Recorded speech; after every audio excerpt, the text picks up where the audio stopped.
Okay, to start us off, would you please pronounce and spell your name for us? Hi, my name is David Carson, David Carson. Okay, thank you. My name is Douglas O'Regan. I'm conducting an oral history interview here on April 29th, 2016. The interview is being conducted on the campus of Washington State University, Tri-Cities. I'll be speaking with Mr. Carson about his experiences working at the Hanford site and living in the Tri-Cities community. Well, thanks for being here. Could you tell us first just a little bit about your life leading up to either moving into the Tri-Cities or starting working at Hanford? I was born here in Richland, at Cadillac, in May of 1958.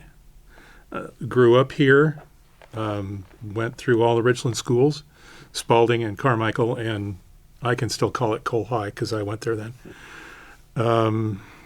Went off to college, met my wife. We were biology majors, and about the time that we graduated and were looking for jobs, Battelle, who at the time had a huge biology program, they lost most all of their contracts. So that just evaporated. My wife managed to get on with Battelle a couple months after we were married, but it took me over 6 months before I finally got a break and got hired on at N-Reactor as an operator. And that was in 81? That was in March of 1981. My parents had moved here in the spring of 1951 with my brother and sister. I was a 16-year mistake, so they're a lot older. But they moved here in 51. They lived in the trailer camp up north. My brother and sister went to Ball Elementary, for example. And in 53, they were able to buy a ranch house on Cedar Street, and that's where I grew up. So my dad was a fireman, eventually became a lieutenant and then a captain. My mom was a secretary and then executive secretary. She was one of the very first certified professional secretaries on site and did a great deal to spread that program and bring skills and professionalism throughout all of her parts of the work for years. She worked here for over 35 years, a couple years longer than my dad, actually. So I'm about as Richland born and bred and Hanford centers as you could ever hope to ask for. When I got hired on at N-Reactor, I started, as so many people in operations did, back in the fuels department. And we called it back because it was in the back part of the building. It was both the front and the back of the process. So back there, we made up the charges of reactor fuel for charging into the reactor. And after that went in, the old fuel was discharged. We also took care of that out in the storage basin. So I started in late March 81. I was in fuels for 6 months. I always knew that I wanted to move up into the control room.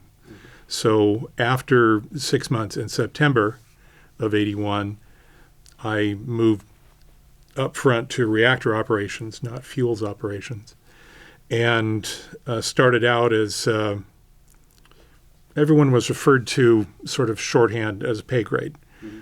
And a plain reactor operator was a grade 18, so I was a grade 18. And that's where you begin learning the basics of the job. You learn how to take building patrol and what all the readings mean and how to take them correctly, because you have to go around the whole building twice a shift and check on running equipment, take readings, make sure things aren't breaking or whatever. Then you start learning more of the jobs, from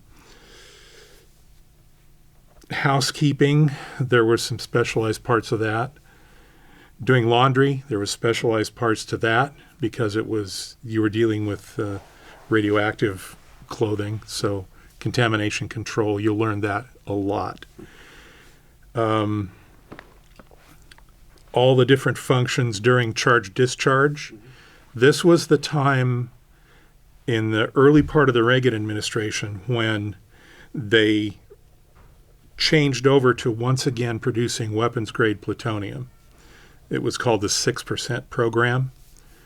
Weapons-grade plutonium is judged on how much plutonium-240 has grown into it.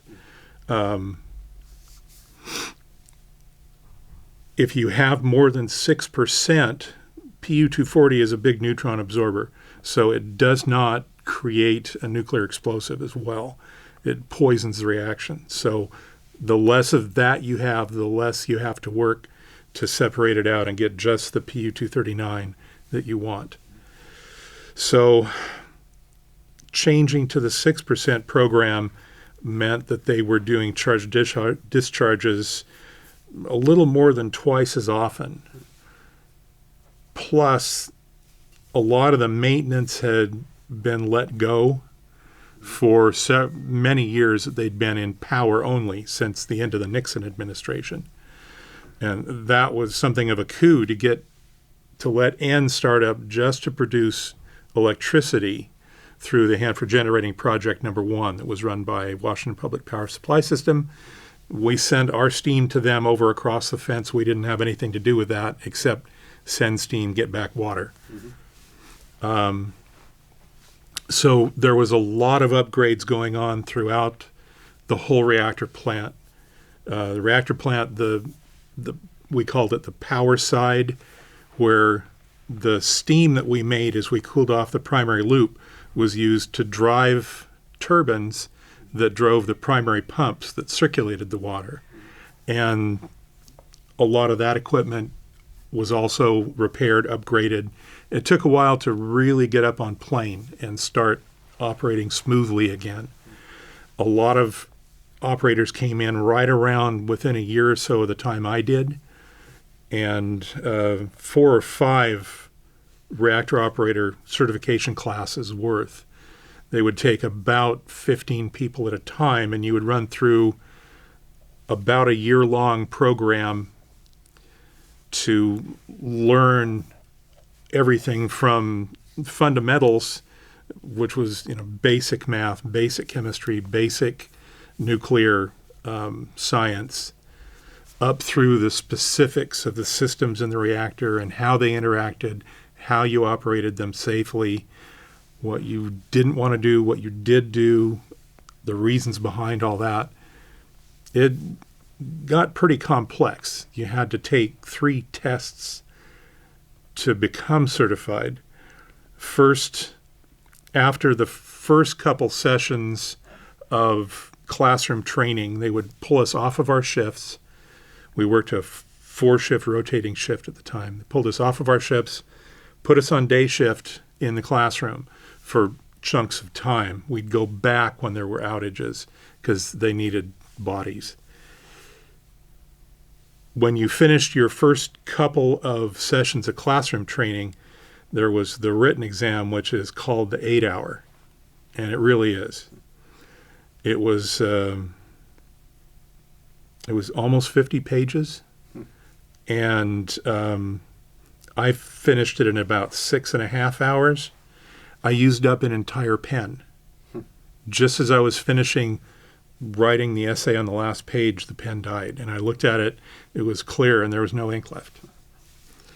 So after you passed your 8-hour, you got a bump. You were then called a grade 21, and a lot more of your training was real-time in the control room. You would sit on consoles with the other operators, and they would help guide you. You'd get some hands-on time.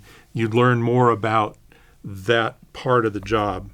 And after several months and some more classroom training, you had a examination called the demo, where one of the instructors would come over and they would walk you around the control room and just start asking questions.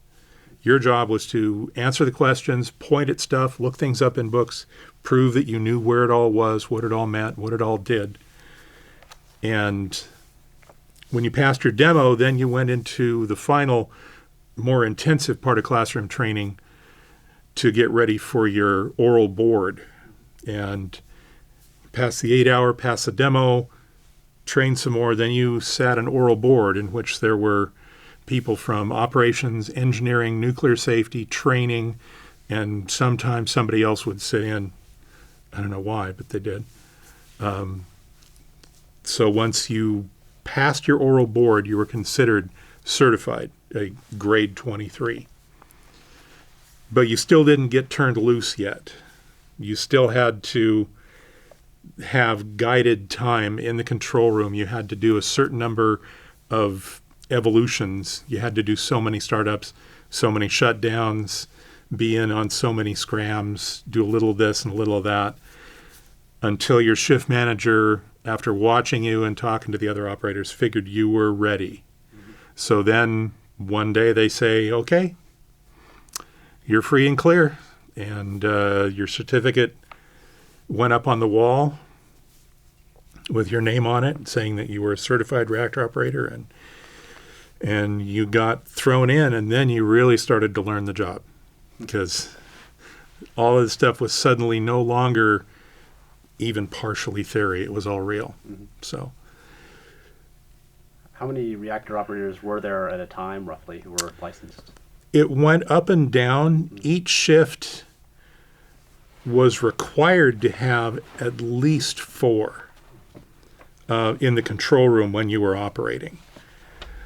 Typically, during this time in the 80s, every shift had 7 or 8 certified operators and as many as a dozen grade 18s, the ones who didn't want to get into the certification program, who did other stuff around the plant, because there was always stuff to do, if nothing else.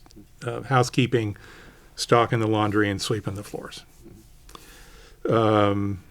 We had a schedule that came up every month, and you rotated through different jobs in the control room. At the end control room, there was 3 major parts. There was a nuclear console where you actually ran the reactor itself.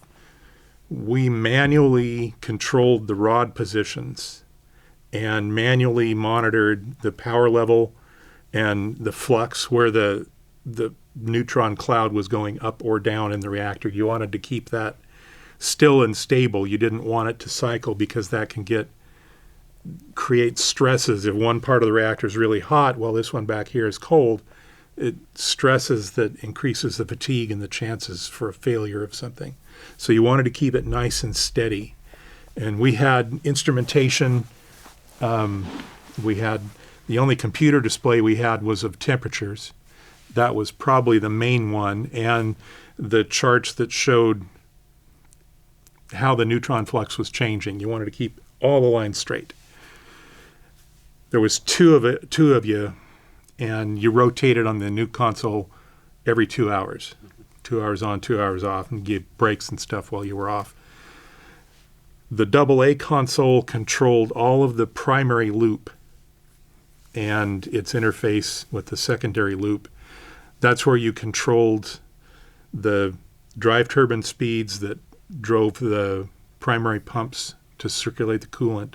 It's where you controlled the primary loop pressure, the level of it, the emergency backup stuff. You were responsible for that. So you had this whole corner of the control room and panels that were your responsibility. The third part controlled the secondary loop. That's the side. The primary loop went into the tubes of heat exchangers, and it boiled the water on the shell of the heat exchanger, steam generators.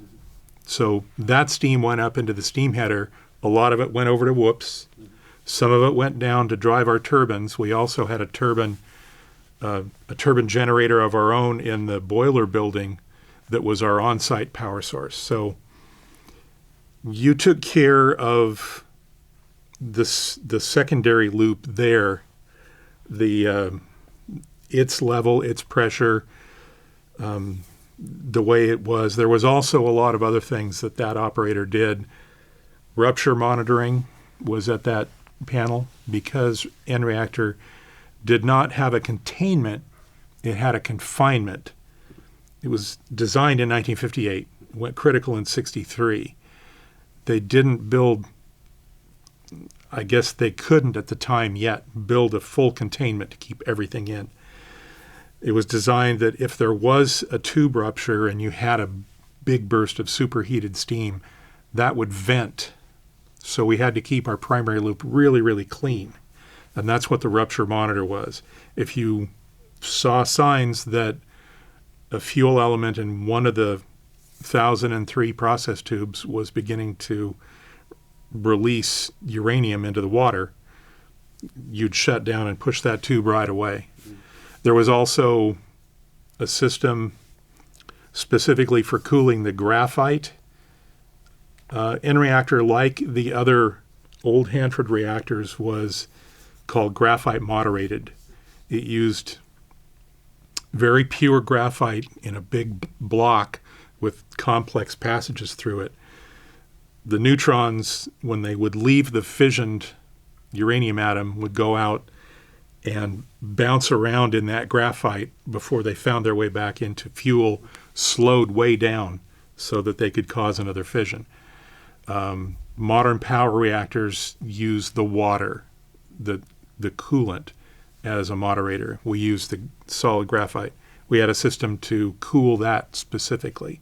So that operator took care of that. Also, the gas system, we circulated helium through the core when we were operating, because at full power, 4,000 megawatts thermal, the temperature in the center of the core was 600, 700, 800 degrees in places, Fahrenheit.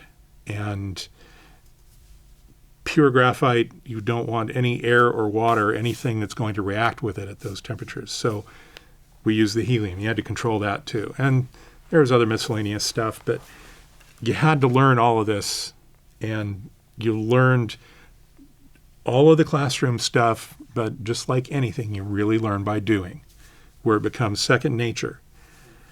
The wonderful part about working at N was my shift. I was a little unusual in that I was assigned to one shift at the beginning, C shift, and I stayed on that shift my whole 9 years there.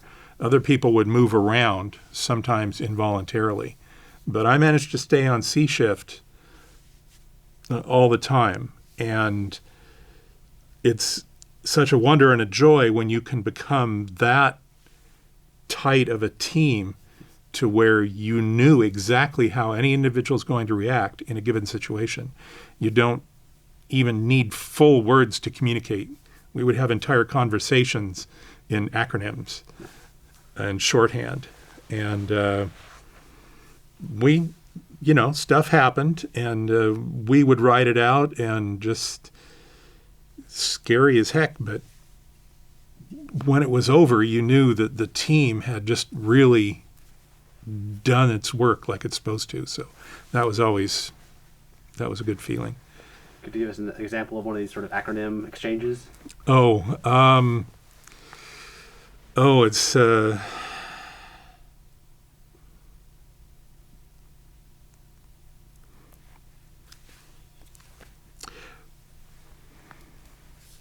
what's the HPIP delta P? 18. Okay, we need that up to 50. So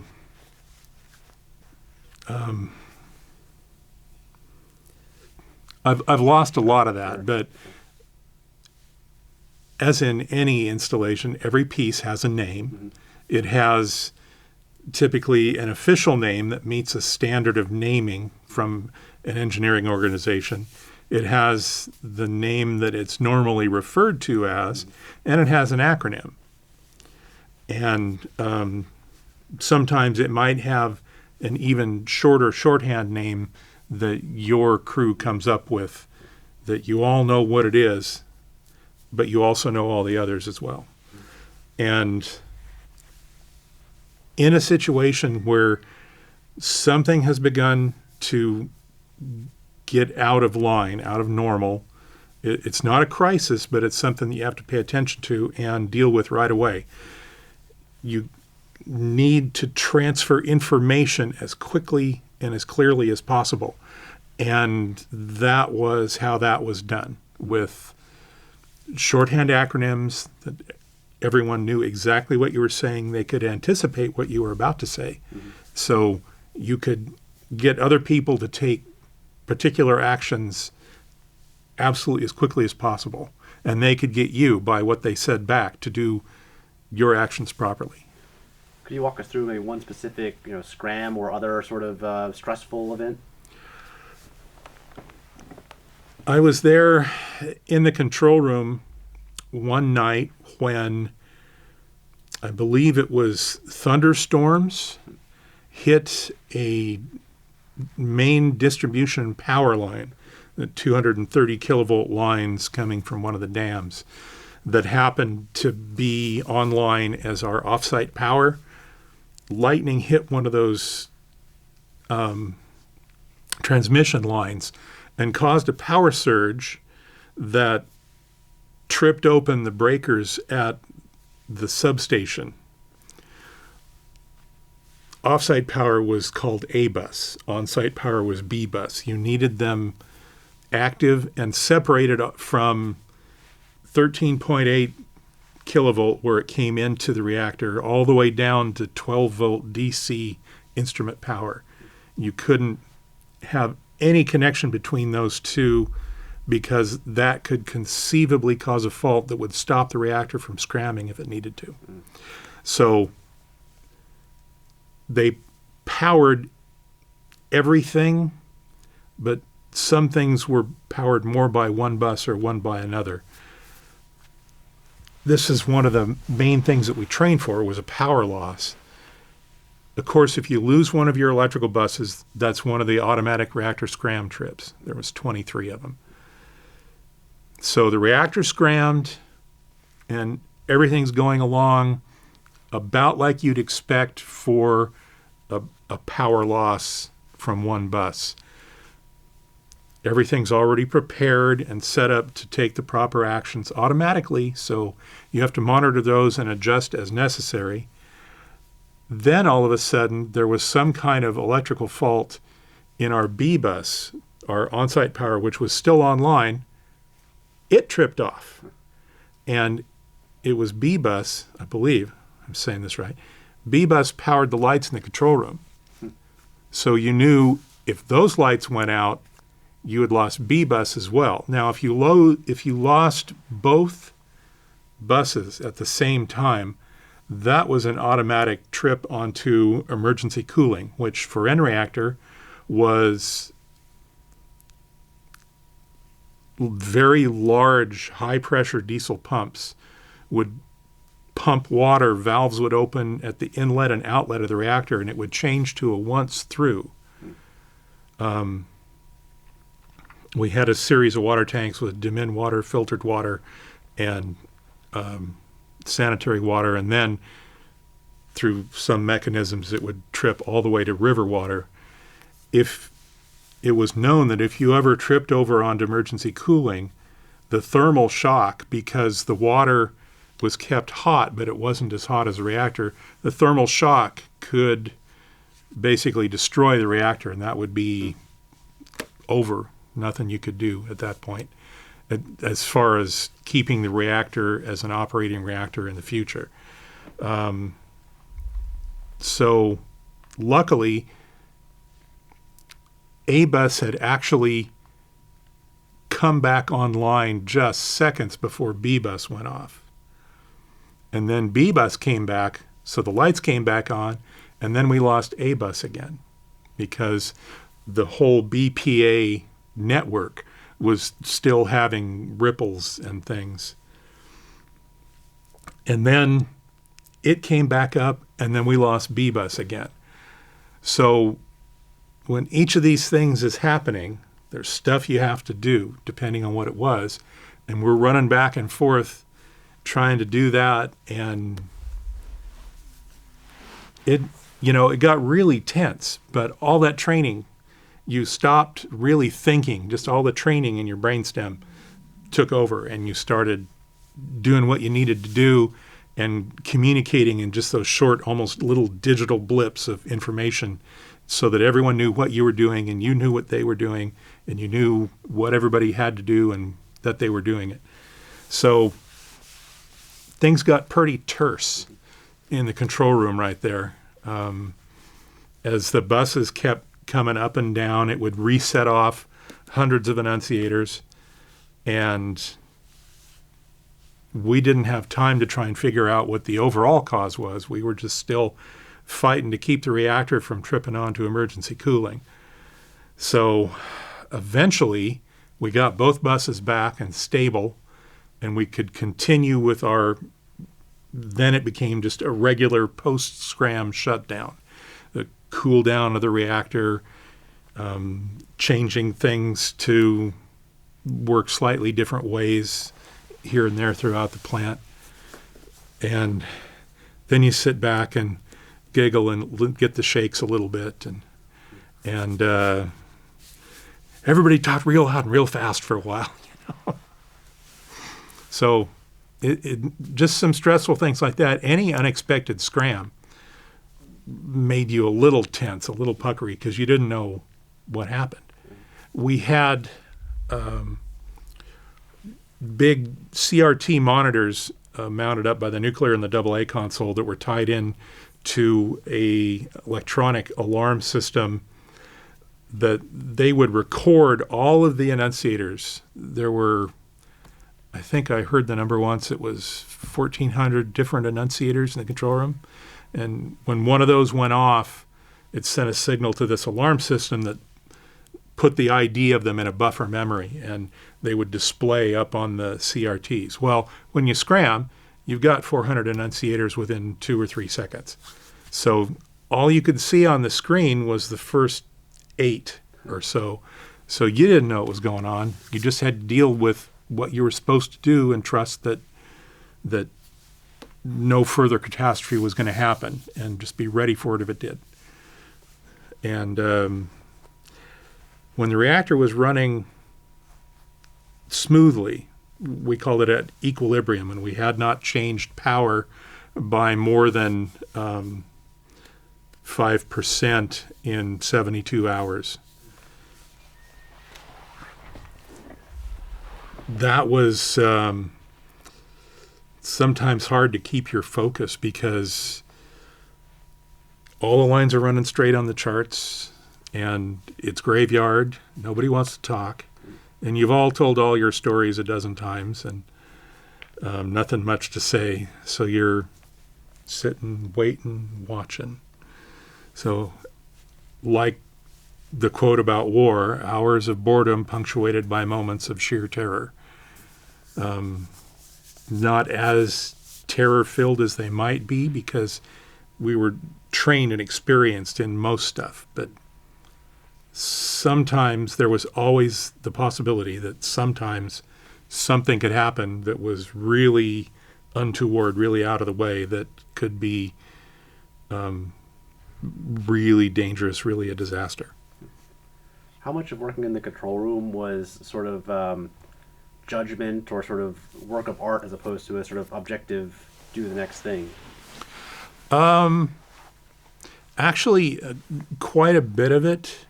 One of the things that you developed as you gained experience as an operator, we called it getting stick time.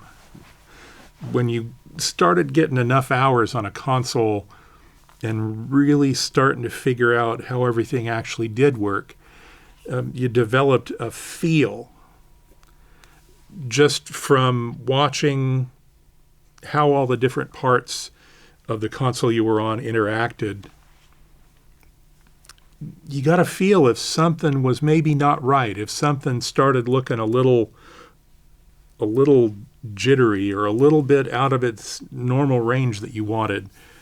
And then you'd have to figure out what little tweak can I make? Because everything was running in automatic, but you could always make small corrections. What little tweak could I make, given what I know about that's going on, that would make it better? And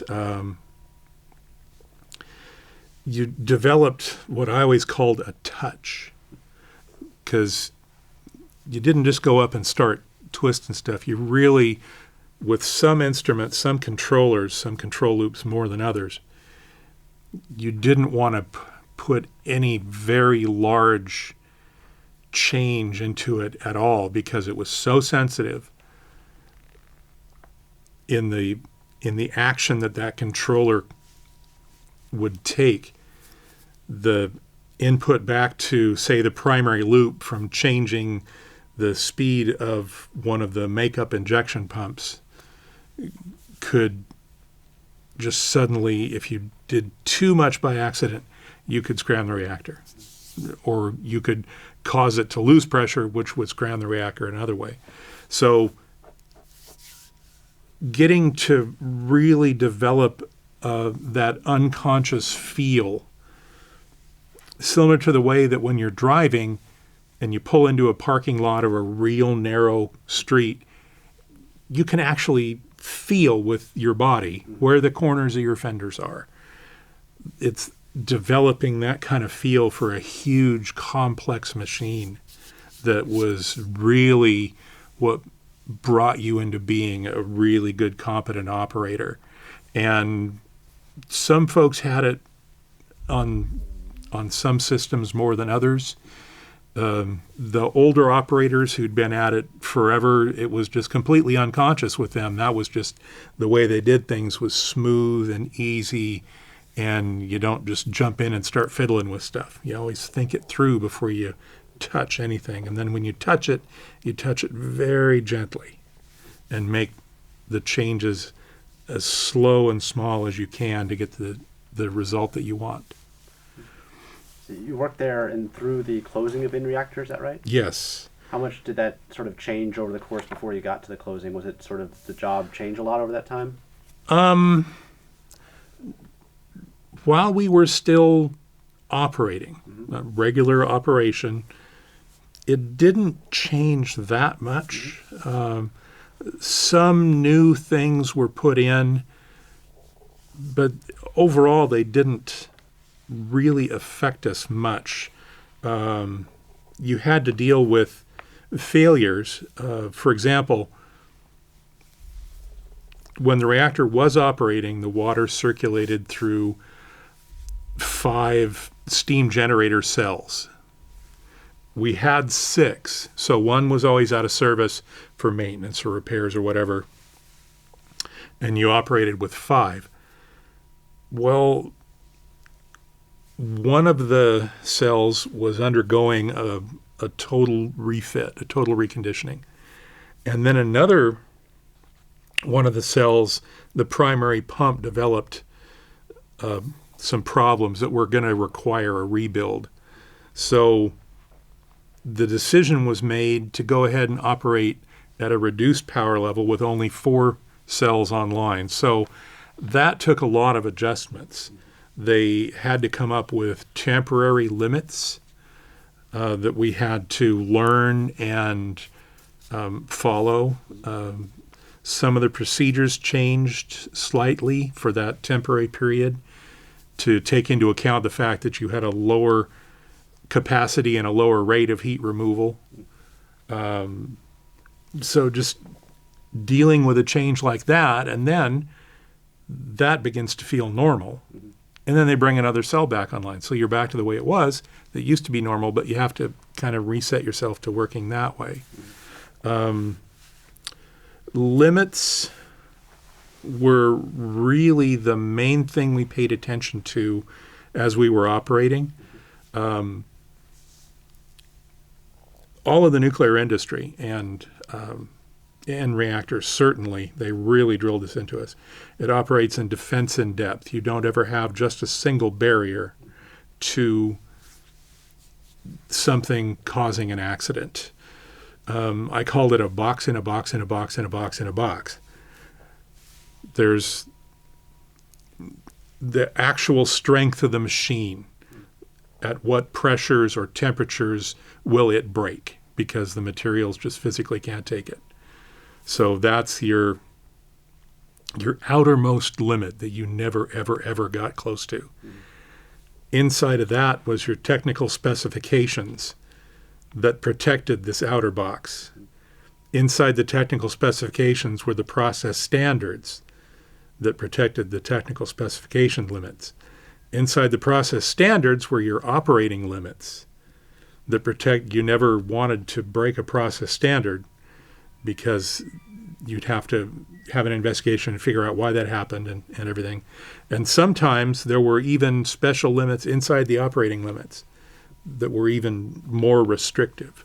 So those limits changed over time, but that was just part of the job. You had to get used to the new way things were and just live with it because that's the way it was. They taught us why the change was made and what it meant, and that this was the new limits here and here and here. That's the kind of stuff we went through during our continuous training. After you certified, the training cycle had all the operators shift by shift. When they would roll around on day shift, you would have training days. And every 2 years, you went through the entire certification curriculum again, from fundamentals through reactor operations, through system interactions, all of it, every 2 years. We had to take a recertification exam every quarter.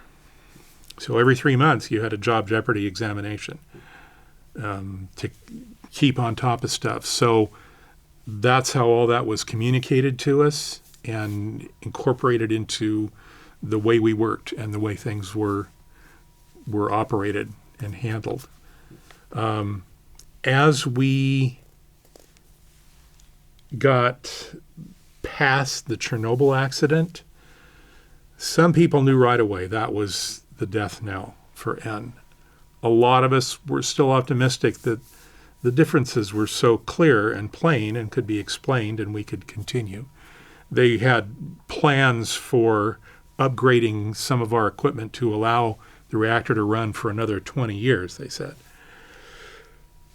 Didn't turn out that way.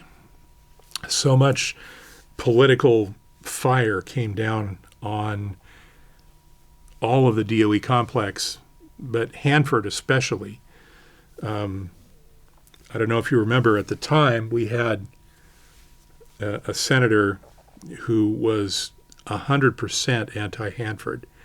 I spoke of it as the time when South Carolina had 3 senators and we had 1, because he worked as hard as he could to send all the work, all the waste, all the everything to Savannah River so that it wouldn't be at Hanford. So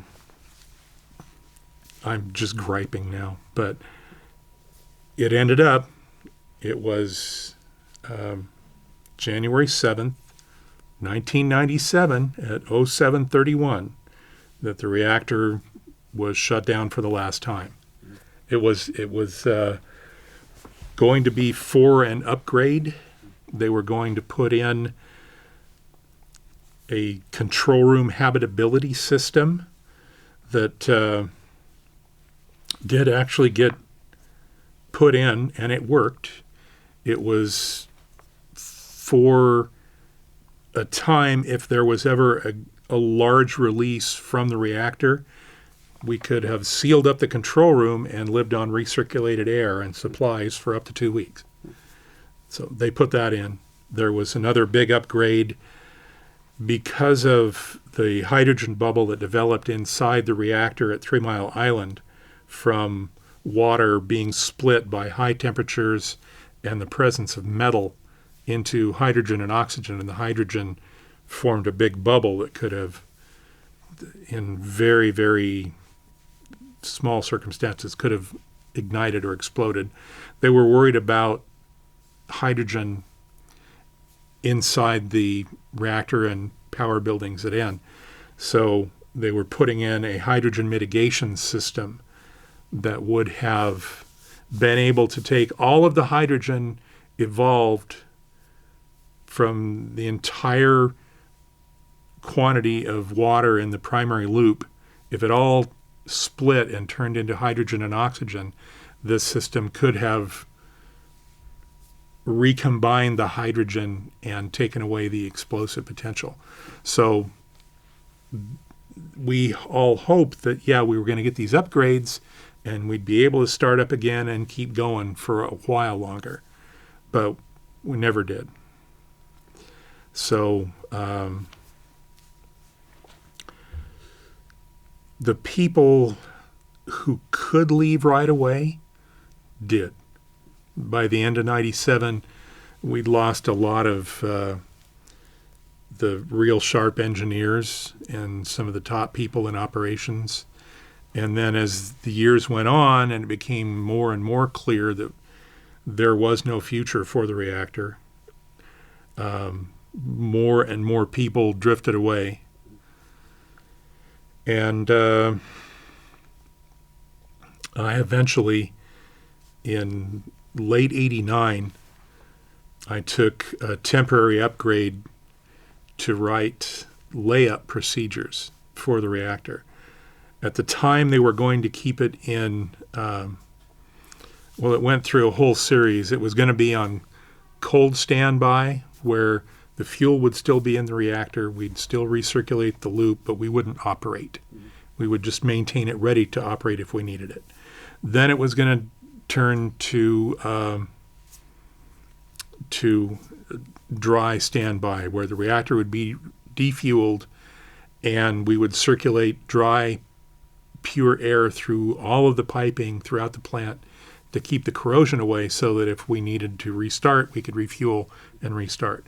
So that was one of the big procedures that I took the upgrade to write, was the whole valve lineup to establish that flow path from the 24-inch primary and secondary loop main valves all the way down to the quarter-inch instrument root valves. I had to find every single one and lay out how they were going to be opened in what sequence.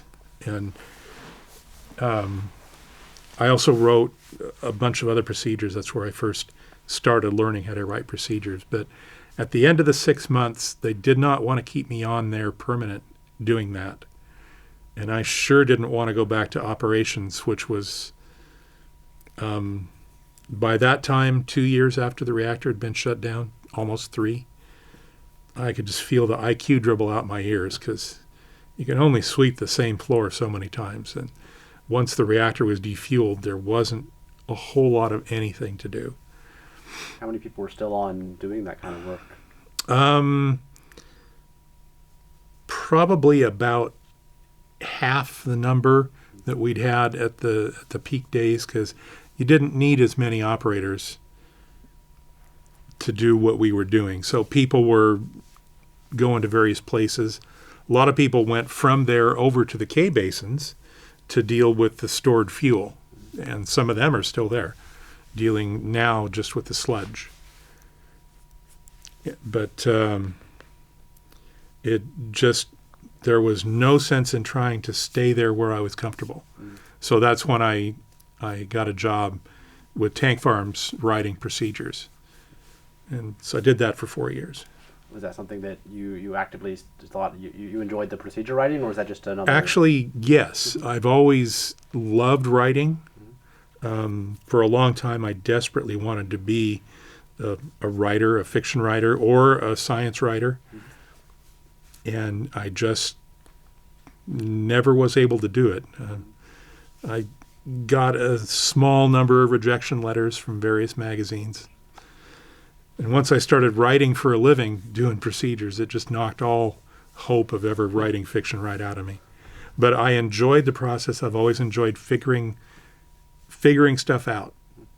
And when I came to Tank Farms, the procedures were horrible. There are standards, and even at that time, it was just coming out, a DOE order on how the qualities a procedure has to have, the requirements it has to meet in terms of how it's written, how the data is presented, how things are phrased. So when I came into Tank Farm procedures, once I got my feet on the ground, I kind of pushed, and we did a complete overhaul of the entire Tank Farms procedure system, getting all of the several hundred, I think 740 procedures, getting them all rewritten to current standards. And I developed, for the first time at Tank Farms, a standard compliant alarm response procedure. There's procedures for everything, including when I talked about all the enunciators in the control room. We had big, thick books of enunciator response guides that told you what tripped it, when it would reset, what it meant, and what you had to do. When 500 go off at once, you're just doing your trained in post-scram actions that you know what to do. You don't look at each individual one. At Tank Farms, they had alarm response procedures, but for a whole facility, the book might be this thick, because anything that happened, the only response was notify management. It was quite a culture shock to go down to Tank Farms, because at N, you needed a college degree of some kind just to get in the door. And it was a really fast crowd. I mean, a really smart, even the guys that stayed back in fuels, most of them were really sharp. So we operated at a really high level, had a really high level of and in-depth training. Tank Farms, not so much. So I had to get over that culture shock and then begin to teach the folks that I was writing these procedures for why they're changing and what it meant for them and why it was better to do it this way. And so eventually we did. We were the first group to use electronic photography in procedures. We were the first group to have all of our procedures computerized. And we worked hard, and it came out really well. And I learned that I really enjoy that process of figuring things out, and then of using my writing skills to convey that in the best way possible. So I really enjoyed that. After 4 years at Tank Farm Procedures, a new facility was being built, the 200 area effluent treatment facility. So I transferred from Tank Farms to the ETF, in part because they had stuck in a manager that no one got along with. The man was not very socially apt. We'll just leave it at that. But I went over to ETF and started developing their procedures as the facility was still being built. And that's where I got laid off. 1995, there was a big layoff by Westinghouse. I got the boot there. So for the next 2 years, it took me 6 months to get any kind of job again. And then it was Floor Hanford had come in, Floor Daniels, and they had their own built-in temporary company to supply temporary work. So I bounced in and out with that temporary company several times on the canister storage building, a little bit at Tank Farms. And then finally, the head of Floor Northwest just said, we're done with all these temporary people because it's too hard to deal with the temporary company, just hire them all in. So 97, I got hired in, and then I got made over into a nuclear safety hazard analyst. And that has been my main bread and butter. Hazard analysis, which is a very specific discipline in the nuclear industry. Working on safety basis documents, which is the safety basis defines what you can do and how you can do it, and what you can and can't do. So the nuclear safety people develop that. The customer, DOERL, approves it, and that's what you live by. So we draw the coloring book, then we make sure that everyone colors inside the lines. That's nuclear safety's job. Hazard analysis is a part of that, because before you do anything new, or if you're going to change anything that you're doing that's approved now, you have to have a very deliberate process of analyzing all the hazards, figuring out how bad the hazard is, what it could cause, how bad that effect could be if it's a real accident or if it's a no, never mind that's already covered by other controls. Do the new analysis you need to do, create new controls for it, and get those instituted so that everything is still inside the box. When you were working on the tank farms, do you think those procedures were just left over from a time when people didn't care as much about? Yes, very much so. I guess I skipped ahead. I talked about the culture shock moving to tank farms. At N, we had great training.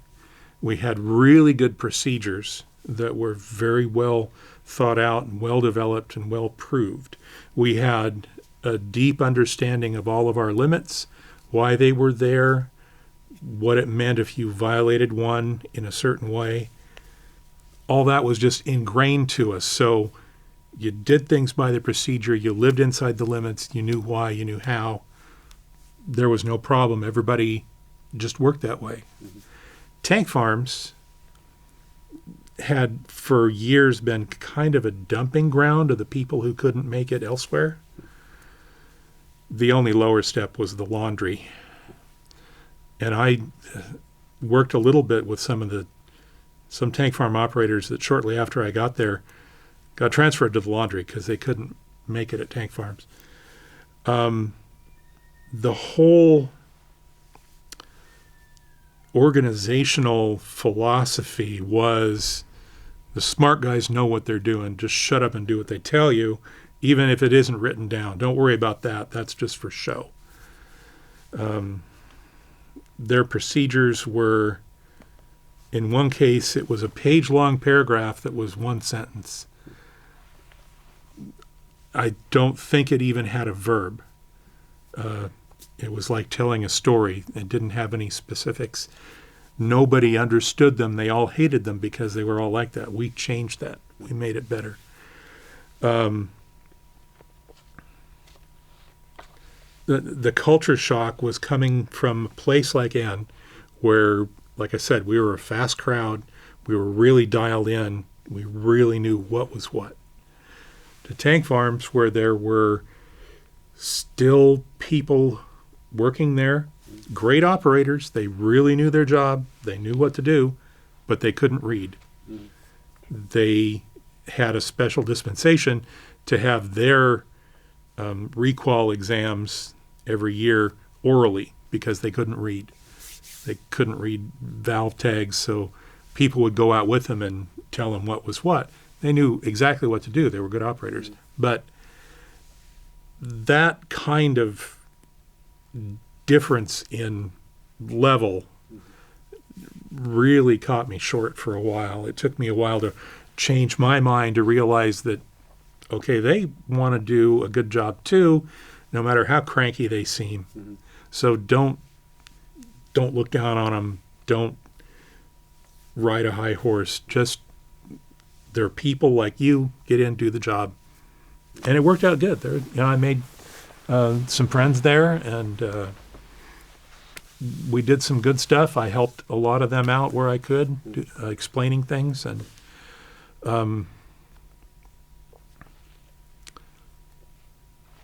I think I've forgotten what the question was. Well, I was just sort of exploring this sort of different or maybe changing priorities about the environment or waste control over time and over different parts of Hanford. It seems like they're really interested in safety and such an N reactor and having these great procedures, but maybe the less sexy parts of it were not as fully developed yet. Yeah.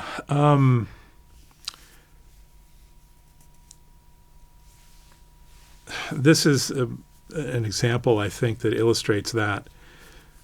We were among the first to really start taking control of our low-level waste.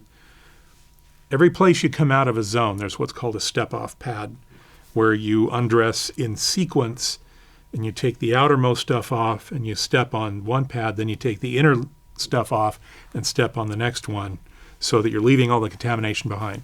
And there were rad boxes sitting there, and so for things like your tape and your surgeon's gloves would all get thrown in the rad box. That's what most of our low-level waste was, that kind of stuff. Nobody used to pay much attention to it. It was just something that you toted down to this room, and then you threw it on a truck, and somebody took it somewhere and threw it away. They really started working at following the latest directions for how to properly deal with and account for all of the waste, low level, higher level waste, anything. Getting the accountability, getting the proper labeling, understanding the proper limits for what could be certain types of waste. We really had that ground into us, and we really griped about it because we were filling out data sheets and filling out labels and other labels and other labels and double and triple wrapping the boxes and labeling the wrappings as we put them on and doing all this stuff. And the one time I ever had to go down to the burial ground, it's funny, some jobs some people would catch all the time, and you might be there for years, and there was things you would never do because you never got assigned to do them. One of those was taking our low-level waste boxes to the burial ground and throwing them out of the truck into the trench. So we had spent all this time doing all this accounting, doing all this labeling, making sure the packaging was all okay and everything was very carefully set up and everything, and we get to the disposal trench in 200 West area. And so we're carefully, you're not supposed to damage the box. It's a cardboard box inside of a couple plastic bags. You're not supposed to damage it. No, we're just taking them and dropping them over the side out of the back of the truck. And here comes a truck from somewhere in West area, one of the construction things going on or something, a dump truck with wood and broken plaster and glass and a few rad boxes and stuff. And they just wave them up there, and the dump truck backs up and just dumps and drives away. No paperwork, no nothing. I don't know what was behind it. Maybe there were reasons it was like that, but that was just a contrast that really griped me. But they did a good job of explaining why the way we were doing things had to change, why the new way was actually better, what it meant for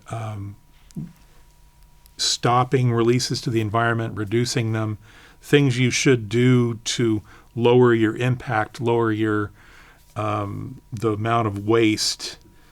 And really, that's where I first really started getting it, and it slowly moved into other places so that things were much more accounted for and controlled. These days, it's very controlled. It's very different. It's much more secure. Nobody uses those rad boxes anymore.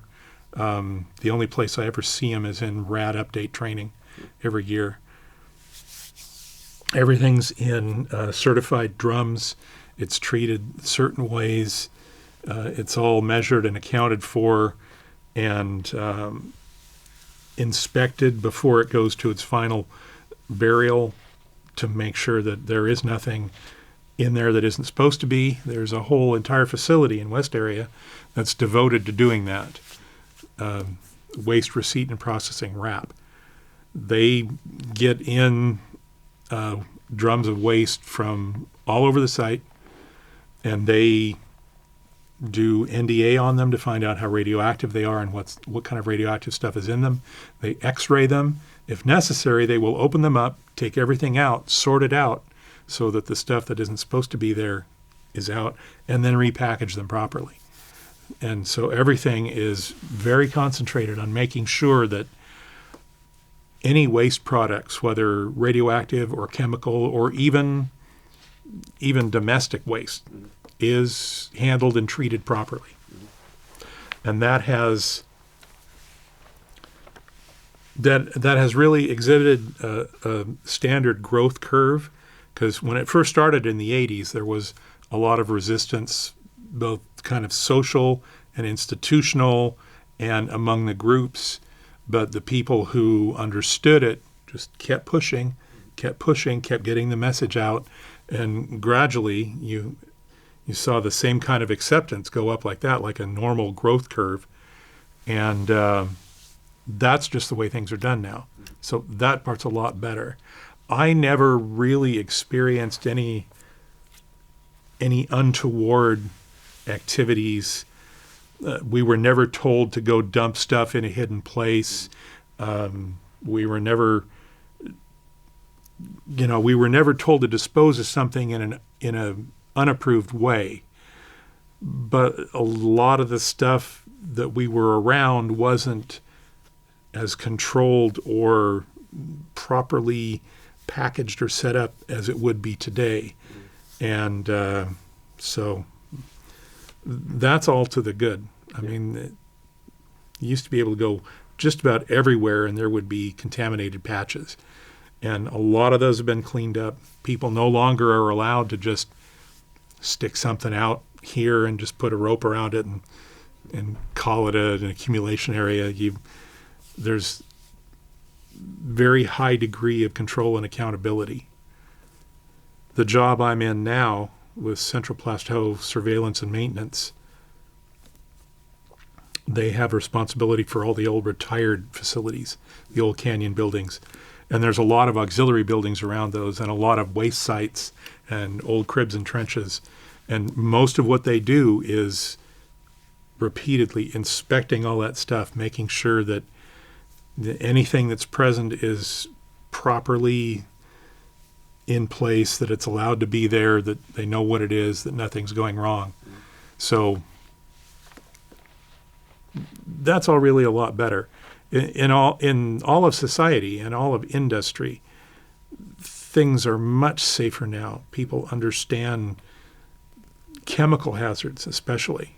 We used to be able to go get stuff out of the tool crib that isn't even allowed to be sold anymore because it's carcinogenic. But there, it was an electric cleaner called Swish that was mostly carbon tetrachloride. And you could just get a spray can of it and go and clean things off with it or kill spiders. So I'd love to come back to this, but just to make sure we get to it before we run too long on time, could we step back to your childhood in Richland and Sure. What it was like growing up in Richland?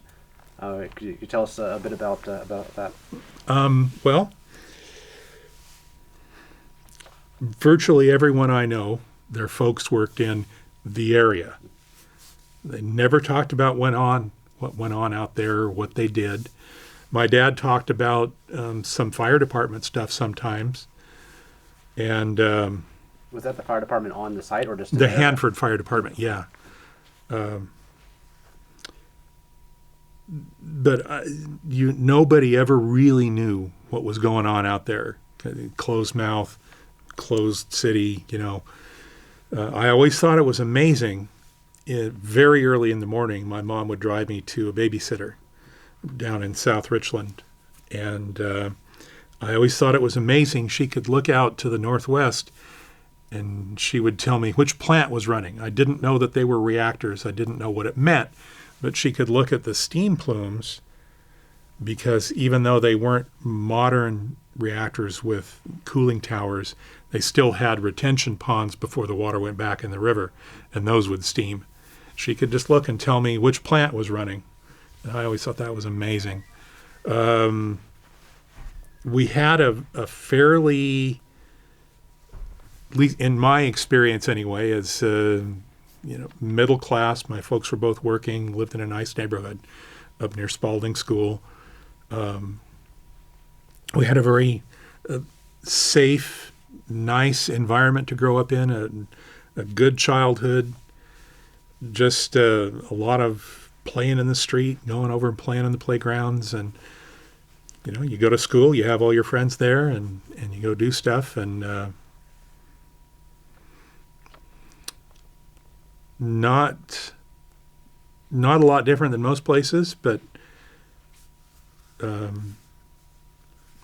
I loved then and I still do. And unless you grow up in a place like here, you don't get the chance to just go out and walk in the desert, way away from anything, where it's really quiet, and you've got all the sagebrush that just smells so good, and you just walk way out there somewhere, and no trees around, and just sky and desert and total silence. And that's something you really only get growing up here and somewhere very like this.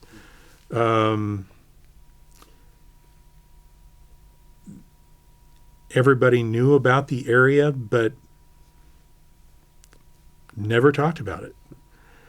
I do remember I was in first grade, I believe, when the mobile whole body counter came to Spalding.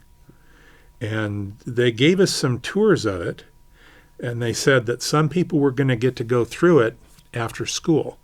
Well, I thought it would be really neat. I think what they were probably doing was running some of the teachers through it just as environmental sampling, really. Because this was this would have been 64, around there, about 10 years after the Green Run, when there weren't huge releases like that, but there were still some releases going on, a lot of monitoring. And I waited around after school for an hour, hoping to get to run through this, and they would bring people in, and 20 minutes later they'd come out, and I got in trouble because I was so late walking back to my babysitters after school because of that. But where else is something like that going to happen? The Hanford Science Center was a pretty special place. To us, it was like just an everyday thing. Doesn't everyone have a neat science museum like this? But no, they don't. And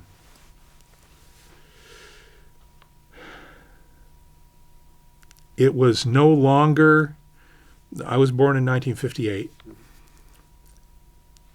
so the city was no longer run by GE. But there were still people, and they were still indulged by the city government, who, if a light bulb went out, they would call up the way that they used to call GE up to come and change it. And for a while, that still kind of went on somehow. I remember the air raid siren tests in the last week of the month. I don't remember what day it always was, but I always remember getting kind of scared about that.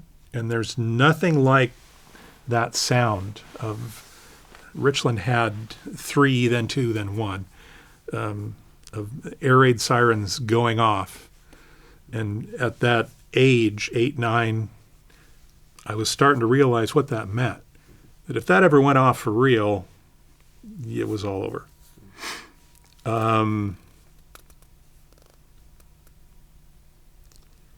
It was a big deal, a really big deal, to have to go to Kennewick or Pasco, because there was only the Blue Bridge, which wasn't the Blue Bridge then. It was green, and it was called the New Bridge. And then there was that horrible, frightening old green bridge that was taken out. So if you had to go to Pasco, you had to go to and through Kennewick and then go over one of those bridges. The highway between Richland and Kennewick was, I can still remember when it was just one lane each way. And there was actually a stoplight at George Washington Way, because the highway came in and curved, and there was a stoplight at G-Way before it went up to the bypass part. Right there at that intersection is where the Rose Bowl was. Everybody knew the Rose Bowl, the sewage treatment plant. great way to be introduced to a town when you're first coming into it.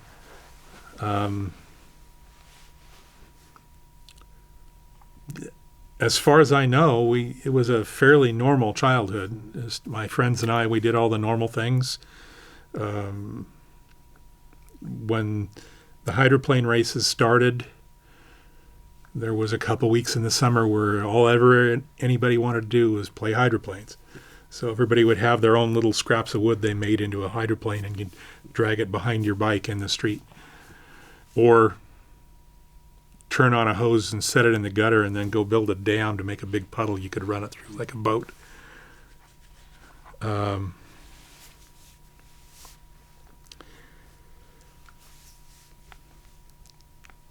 Day sleeper signs. Almost everybody worked a rotating shift, A, B, C, D, where you rotate at the time from swing, shift to days to graveyard. And my dad worked a rotating shift for 17 years. And once I started it, I understood how bad it had been for him when I was young, when I was little. But you'd walk around and in windows, in houses, day sleeper.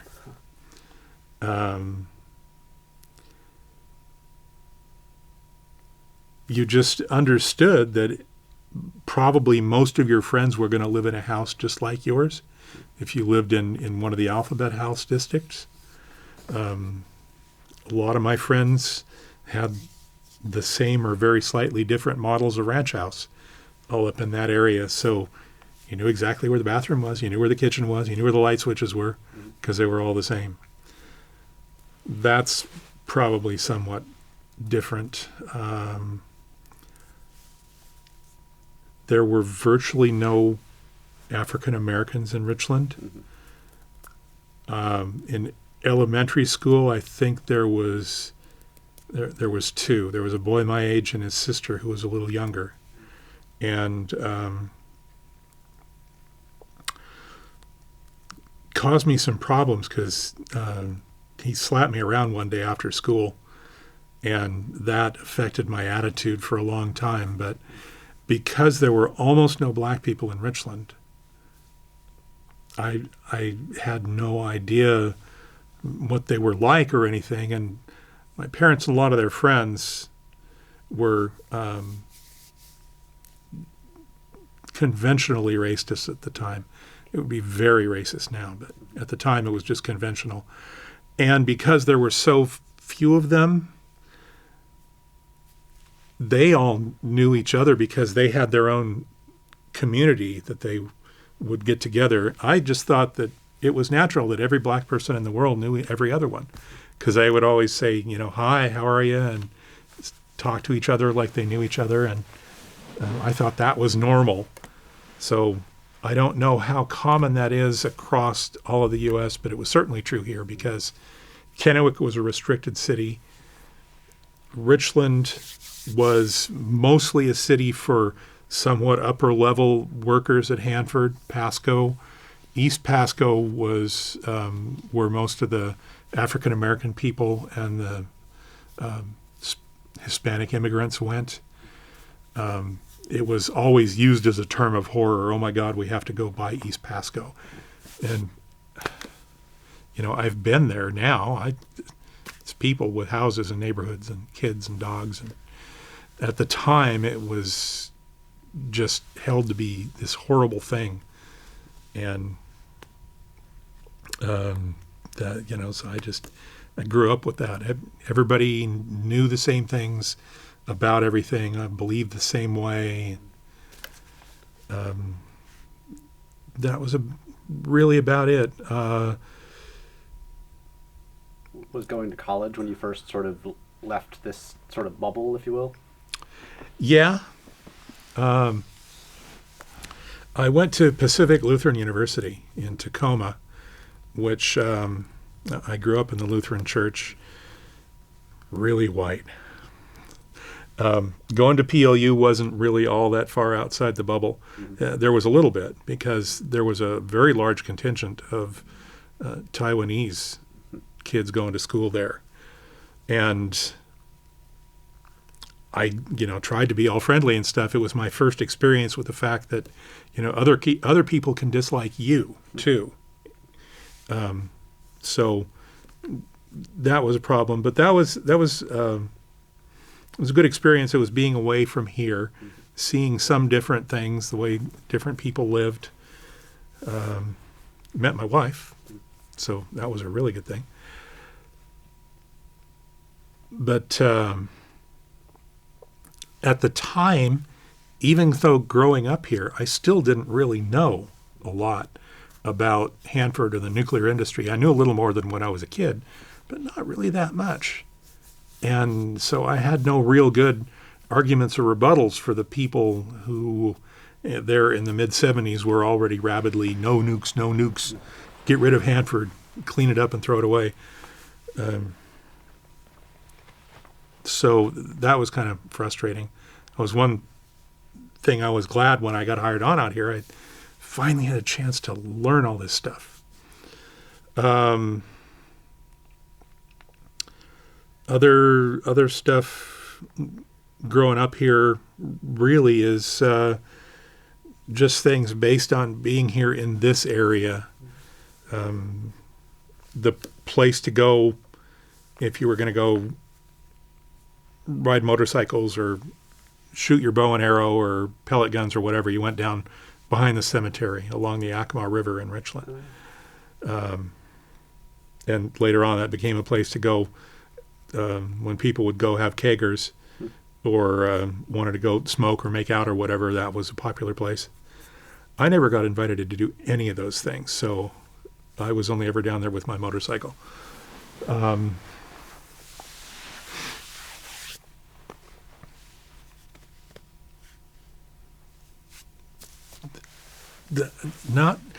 I do remember as I moved into high school, I started to understand the feeling of isolation that Richland had because we had been not really a closed secret city like a lot of the ones in the Soviet Union were, but just like a cloak of invisibility over all we did here. Nobody ever really knew much about us. I was there when Richard Nixon flew in to authorize Fast Flux Test Facility. He had flown into Walla Walla on Air Force One because at the time the Pasco Airport couldn't service a plane that large.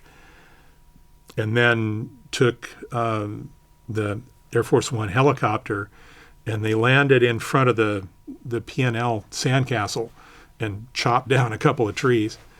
I always remember that because it came down and just limbs were flying all over the place.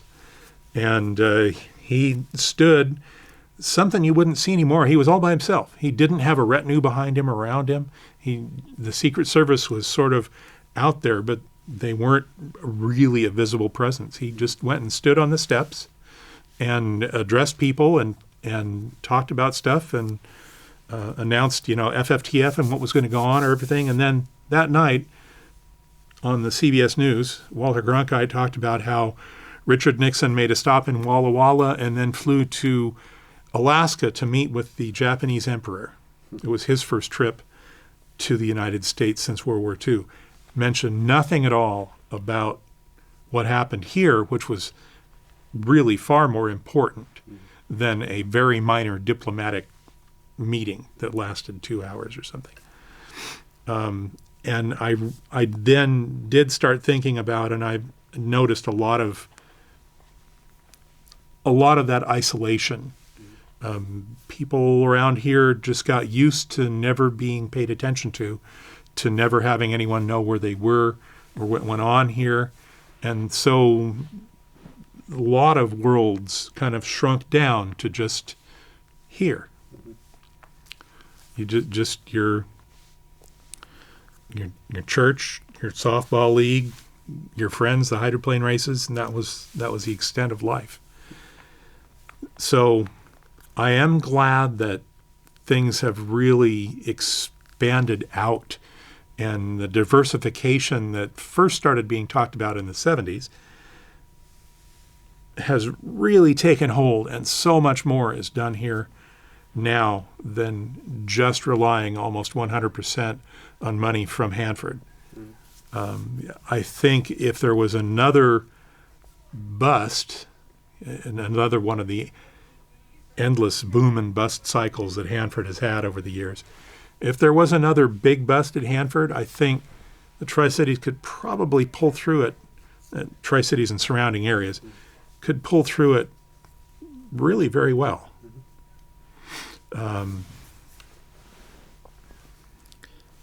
So that's a big difference from growing up here, is the fact that now we're somebody. We're a known quantity. We're actually a desired destination for many different reasons. We're known for many different things, not just, all that secret stuff that nobody knows about. I understand you volunteered at the Crest Museum for a while. What was important to you about the history of the area that got you to do that? The fact that I was, that was in the 6 months that I was first laid off, and I was trying to get contract writer work, and that necessitated my becoming a business and getting business license. And so I ended up starting my own little computer consulting business.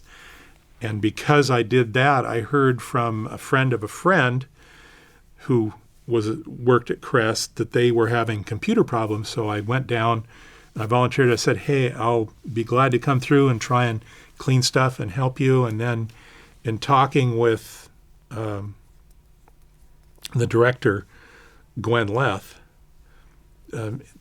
she started asking questions and found out all the other stuff I could do. And so she really wanted me. And so I started working there at Crest. They were fairly newly open, and I rewrote some of the displays because they were not well written. They had errors and they weren't interesting. So I did that. I wrote an article for a magazine about Crest by request that never got published. I helped with the computers, helped with some of their equipment. I just did stuff for Gwen. I was the publisher of their paper newsletter for several years. They would send me this stuff to do, and I'd put it all together into desktop publishing and did that. So that was fun. They were great people. I learned a lot about community education and what it meant and what it could be. And I got to see all the neat behind-the-scenes stuff that is always the coolest thing about anything. And the people there were just so wonderful that when I went back to work, I still kept in touch, doing things like the newsletter. And then when I got laid off again, I would just go down and start back down there.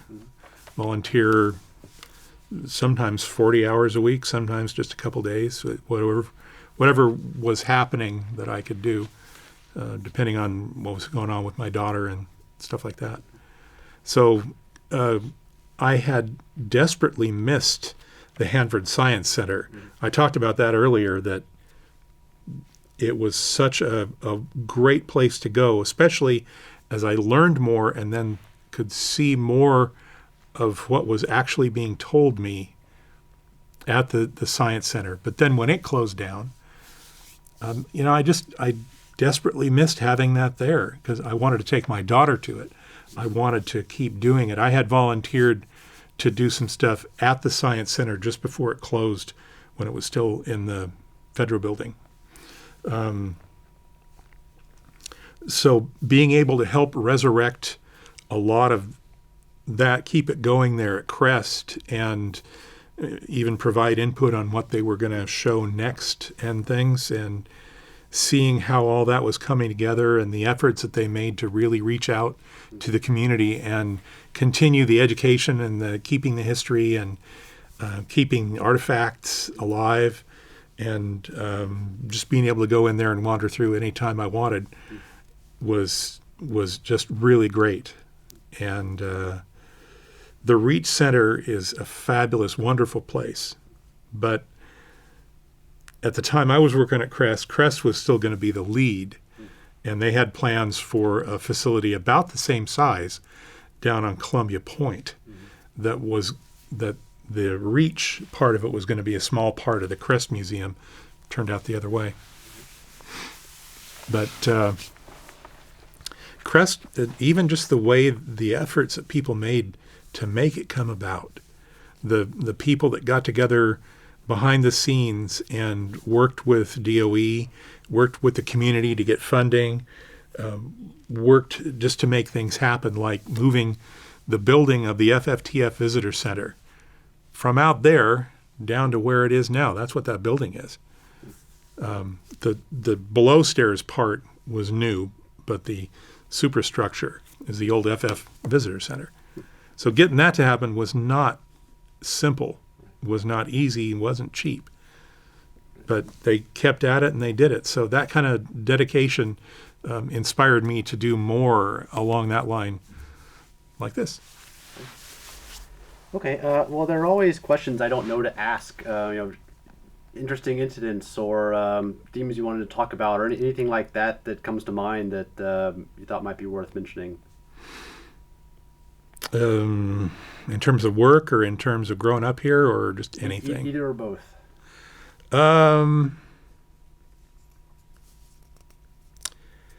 One of the things I did at N-Reactor was I became one of the designated evacuation bus drivers. At the time, because facilities were manned around the clock, and it was 43 and a half miles from my driveway to the N-Reactor parking lot, long ways out there.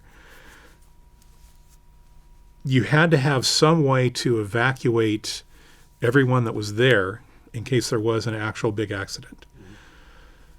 On regular day shift, all of the buses that brought everybody from town were all there, but there were parked off on the side a couple of the old buses that were there strictly to be evacuation buses. And they didn't have enough drivers to have one on every shift to make sure that was covered, so they just enlisted operators. We got special training in how to drive the old buses and stuff. And so on weekend day shifts, or sometimes on swing shift, and even on graveyard a few times, if all the work was caught up, there was nothing going on, we would go out and practice driving and just drive around all over. So I got to see a lot of the area that's really not terrifically accessible now, because, man, those buses will go a lot of places. They love a gravel road. But drove all over, saw the Hanford Bank, drove down, found the big boat ramp between F area and H area, where the Hanford Patrol would put their tactical boat in and out, and also where a lot of bald eagles like to hang out in the winter. Drove out to way out by Vernita Bridge to the old warehouse, the stone warehouse that's out there. Drove out there and drove around that, got out and looked at it. And at the time, they still had part of the old highway, the old two-road highway that led, down the valley and over to Hanford and White Bluffs and serviced all the farms and everything around there.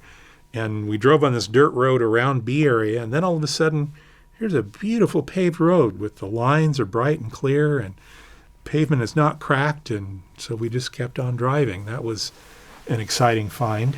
Were these evacuation plans pretty well founded already when you got there? Oh, yeah. I mean, you had, in case of an emergency, you had an assignment to come and grab an emergency response card. There were holders of these in the control room, and everybody was supposed to run in there and grab one and go do what it said. Just one thing, whether it was shutting down some equipment or going and closing something up or something. You go and do that job, come back. If you're done, then you go and get on the evacuation bus, and it will leave when everybody's accounted for. So the whole evacuation thing had been practiced and set in place for years and years. And luckily, we never had to do it except in a drill. And, one of the funny things, one of the first times it was just us 3 or 4 operators going out for a practice drive without the instructor or anything. It was a really hot summer's day on the weekend, and those buses didn't have air conditioning. And they did have eyebrow vents, one above the driver and one above the door. And, we're driving along and all the windows are open and it's just too hot. And so one of the other guys on my shift, the operator, he gets up, he says, "I'm going to open these vents." And he reaches up, I was driving. He reached up above me and opened that one. Air started coming in. And he goes and opens this one. And there was a big bird's nest inside that vent. And the way he pulled it and it went right in his face. There was just this explosion of straw and feathers and dried bird poop and stuff. And we all tried really hard not to laugh at him, but he even laughed at himself. So that was another thing. I remember when Uptown sat kind of alone. There wasn't really anything built up around it yet. The big Mormon church had been built across the street, but there was nothing else out around it. And over now were that Exxon station and the fire and water store and the restaurant and where Hastings is. None of that was there. There was a couple of old wooden shacks. No idea what they were. But one night, it was a fall night, and we went because my dad was there as part of the fire department. There was some kind of, I don't know, maybe a fire prevention week celebration or something. They were going to burn these shacks down to show what it looks like when the fire department puts out a fire. So my dad was part of that. And there were hundreds and hundreds of people standing in the Uptown parking lot, watching as they set these 2 shacks on fire, and they let them burn for quite a long time. And they came out and put them out, and there was a lot of ooh, ah.